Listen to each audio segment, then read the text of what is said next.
right, let's talk about James Ethical Leadership Comey. Now, before I dive into this, I have to remind everybody, James Comey's leadership with the FBI was admonished by the FISA courts. Hundreds of times, they violated the civil and constitutional rights of Americans by illegally surveilling them. And eventually, when those documents came out with a FOIA request, I think it might have been McCabe or Ray. I don't remember which one. They had to issue an apology to the court. They promised that they would never do this type of thing again. So I want to remind everybody that the FBI under James Comey's leadership had a history of illegally spying on people. And then that was before the campaign. That was totally separate from the campaign. And then, of course, we know what has happened with all of that. At least those of you paying attention know.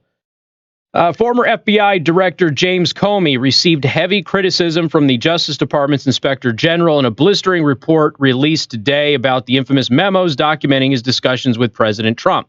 Now, there's two legal thoughts on this. One, anytime you have a conversation with the president and you are in the law enforcement / intelligence government apparatus, it is therefore privileged and classified. Okay, there is a line of legal thought that says that.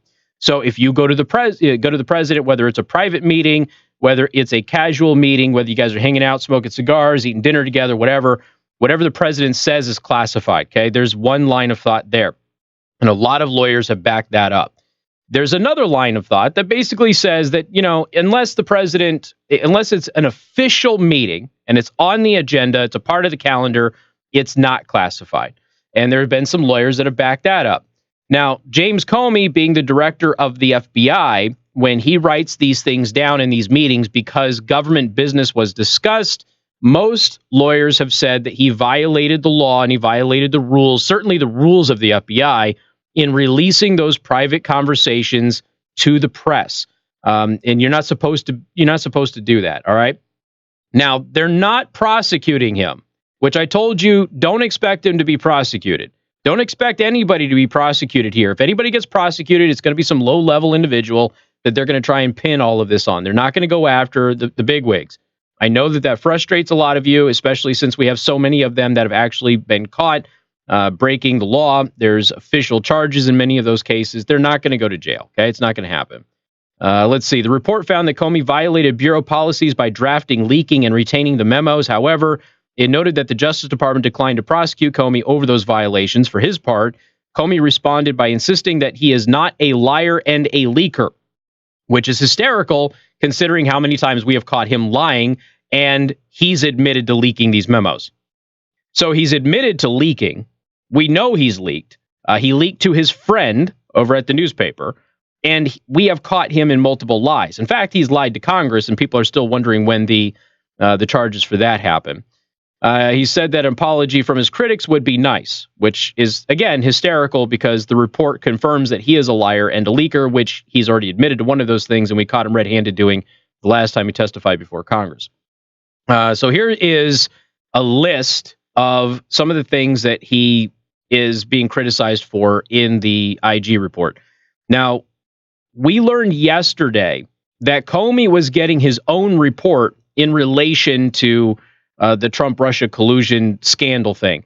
And a lot of people didn't know how to take that yesterday, myself included, because it's kind of weird that would happen. The fact that they split out that investigation with Comey is very, very strange. So we didn't know if that was going to be good for Comey or bad for Comey. It's bad for him. It's just not legally damaging, okay? So on page 2 of the IG's report, Comey did not seek authorization from the FBI before providing the memos 2, 4, 6, and 7 to his attorneys. Comey, also on page 2, did not seek FBI authorization before providing the contents of memo 4 through Richmond, who is a reporter. That's his friend. Page 3, as described in this report, we conclude that Comey's retention, handling, and dissemination of certain memos violated department and FBI policies and his FBI employment agreement. Comey, on page 38, Comey told the OIG, the Office of Inspector General, that he did not notify anyone at the FBI that he was going to share these memos with anyone and did not seek authorization from the FBI prior to emailing these 4 memos to Fitzgerald. Then you have on page 40, Accordingly, Comey stated that he did not notify anyone at the FBI that he was going to share the contents of the memo with Richmond or the media, and that he did not seek authorization from FBI to provide memo 4 to Richmond.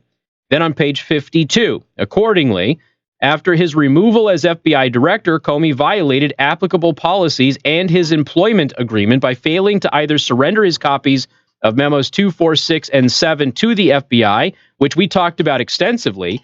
Remember, when you leave your post, you've got to turn over any official documents. You can't keep them, or seek authorization to retain them.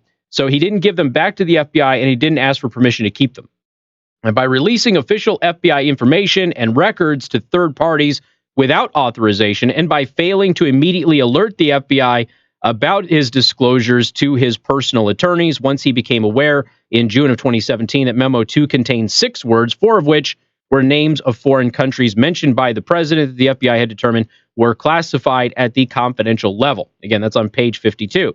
On page 53, despite knowledge that Memo 3 contained classified information, Comey did not appropriately mark Memo 3 with classification banners, portion markings, or a classification authority block.